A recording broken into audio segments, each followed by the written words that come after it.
Ian, this is Katie Hunter from MMA UK. Lovely to speak to you. Nice to speak to you as well. So everybody's very excited for the return. We haven't seen you for a few years now. You're returning on Brave this Thursday. How does it feel? I'm excited. I can't wait to fight. You know, I took the fight on 3 days' notice. I was in form in the gym. I was ready to fight. So I'm excited to fight and I can't wait.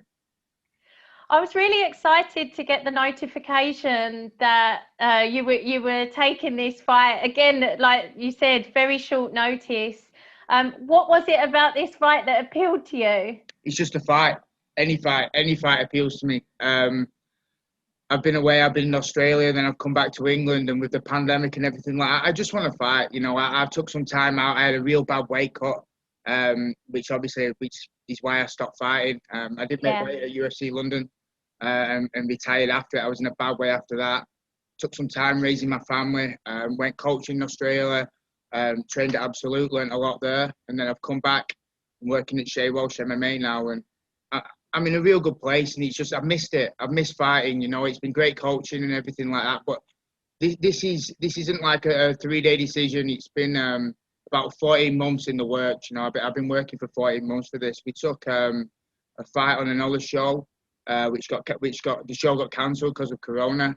Well, wasn't a show. I'd signed a contract and it got cancelled because of Corona. So I was looking for a fight. I was ready, and Luis Gonzalez got coronavirus. So my agent got me on this, and I'm ready to go outside a deal with Brave, and I'm happy.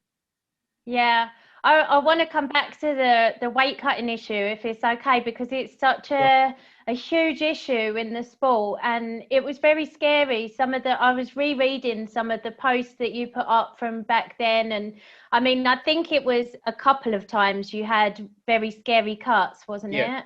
Yeah. I was spitting blood, and it was bad. It was bad. It wasn't good, but you know, some of that come from not being professional on my behalf, getting too confidently cut, trying to cut too big. Having injuries, trying to fight for injuries. And, you know, I've been in this sport since I was about 19 years old. And I just needed a break as well, you know. Yeah. The weight cuts caused me problems, but I was trying to come in too big. This time I've come in from smaller, so it's not a problem. Obviously, I'm giving weight away in this fight. I usually fight at bantamweight. I took the fight at 68. And then obviously now, because of everything what's happened this week with Brave, I'm now weighing in tomorrow at 75 kilos. I don't care. I've come to the conclusion if a fight's a fight, I'm not bothered. I'm not bothered about weight. I just want to get in there and fight, and that's where I'm at with it, really. So for anyone who doesn't know, 75 kilos is 2 kilos below welterweight, right? Yeah. So it's a big step up in weight class. Yeah, it's a big step up in weight, but you know, I remember when I first got into it, watching all the old fights, we didn't even have weights. Yeah. So, you know, a fight's a fight. Obviously, you know, after this, I'll probably go, depending what Gustavo wants me to do, I'll probably stick at either featherweight or bantam. I don't mind, you know. The key for me is now I'm focused and my mind's in it, as opposed to before. It wasn't in it the same. I've got a family, and it was just different for me. Yeah, 100%. And I was reading a tweet actually from 2018 when you must have already been thinking about coming out of retirement then, but you said, I found a way to break a knee in milliseconds that makes me unstoppable. I'm not asked if my next fight is at heavyweight. Yeah, and that's nearly what's happened, isn't it? You know, it was about 2018 where we decided, halfway through 2018, where we decided I was going to come back and fight.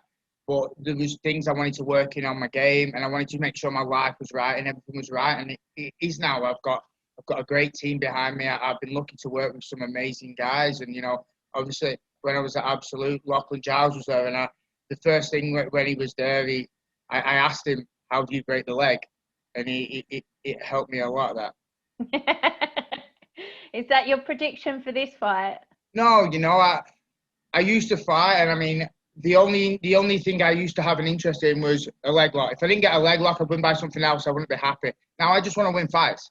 It makes no difference to me if I catch him in the leg lock, great. If I split him open with elbows, great. However I get the win, it doesn't matter. I just want to go out and just explode. It's been a long time since I've got to hit someone and not just get put in jail.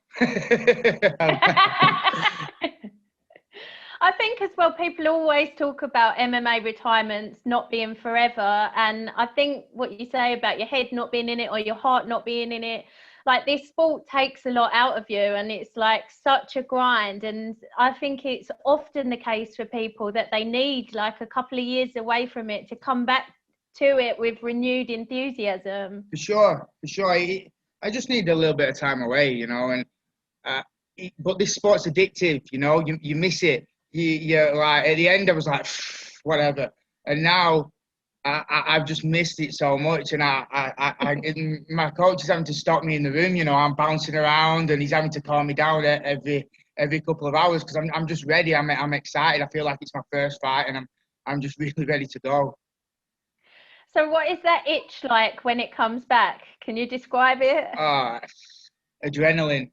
I'm just buzzing. I'm just really excited, and I can't wait to go. You know, I feel like these hairs standing up on my back, and I've just got to keep myself in line till fight day. But on fight day, you're not going to see me calm. It's going to be the same me. I'm going to explode, crowd or not. You know, I've never fought in front of not a crowd.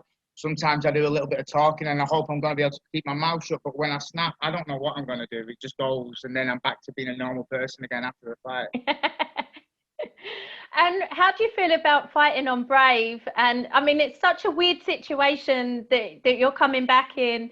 You know, you're one of the few people that's traveling at the moment because we're in a global pandemic.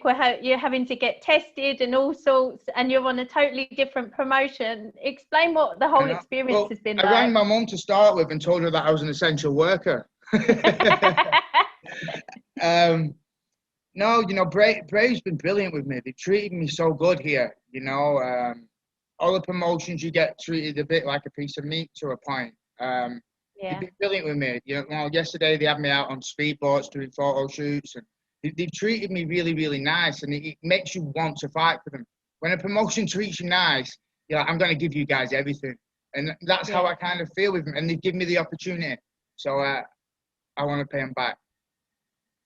Sounds amazing. So what have the COVID tests been like? Are they as bad as what everyone says? They're not fun, but it's not as bad as an elbow to the head. Do you know what I mean? It goes in a bit. We're having COVID tests the day after the fight. That might be more interesting, you know. It's one thing having a COVID. We've got to have COVID tests again today, but it's good, you know. It's keeping everybody safe, and no matter what we've got to do, there's not many shows putting events on right now. So if you want to put one of those swabs up my nose every day so we get to fight, no problem. That's kind of where I'm at with it, because there's hardly any shows right now what are giving us fighters chances to fight and earn a living. It's nice that Brave are doing it when there's obviously not as much monetary gain for them because they've got no crowds. And all the promotions where they could look after the fighters, they're putting less shows on because it doesn't suit them financially. But what about the fighters that have made them the money in the first place? Yeah, 100%. And what was the journey like out there for you? No direct flights at the moment, are there? No, we went to Dubai, and then from Dubai we came here, which is only an hour flight. I'm used to it. I mean, 4.5 months ago in the pandemic, when there's a lockdown in Melbourne, I came back to England with my two little boys and my missus. So that was far harder flying from Australia to England with my two little boys, and it was on a 7-hour flight here on 3 days' notice. The only issue was water loading, so that was quite fun on the plane. Yeah, how bad is water loading on a plane? No, well, I was getting a few funny looks. Amazing. Well, anybody that you wanted to shout out, any sponsors or anything that you wanted to thank? No, I'd like to thank all the guys at Absolute for all the knowledge they gave me when I was there. They was brilliant with me and treated me like one of their own. And I'd like to thank Shea Walsh MMA for everything they've done for me since I've been back in England. You know, they've got me sharp and I'm ready to go. I'd also like to thank my old coach. Without him, I wouldn't have been fighting in the first place, Jimmy from Apex MMA. So that's all. As far as sponsors and stuff, you know, I've done all that in the past. I've got sponsors and they made me do these tweets and this, that, and the other. I'm not interested this time. I just want to get in there and fight. I've literally I've no interest in taking sponsors or clothing sponsors or this or that. For me, it's more pure than that. I just want to get in there and fight and enjoy myself. Yeah. Well, I'm super excited to see you making a comeback. For Thank me, you. I just feel like it's unfinished business if For people sure.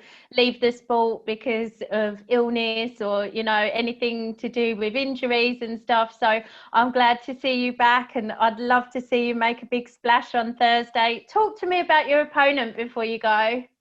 Um, I don't have much to say about him, really. You know, I'm grateful for him taking the fight. He's giving me a chance to earn a living because, you know, if you'd have said no, I wouldn't have got to fight. So from that, I'm grateful. But I'm not going to be when I get in there. You know, all I'm thinking about is I just want to take his head off. It's as simple as that. In the nicest possible way, you know, I'll shake his hand afterwards and I'll be grateful for the Yeah. opportunity of getting to fight him. But I can't wait to get in. You know, I'm a little bit older now. You know, I don't want to call him any names or anything like that. And I think it's too short. And to be honest, I don't think he'd understand me anyway because he's Colombian and he speaks Spanish. So Yeah. And that's a bit of an accent you got there as well. yeah, he's not going to understand my northern accent. Well, best of skill to you, Ian. We're all so excited and we're all 100% behind you, proud of you, and just delighted to see you back in there. Thank you very much. Take care. I'll go and get my COVID test now. Bye bye. Good luck with that. Thank you. Bye.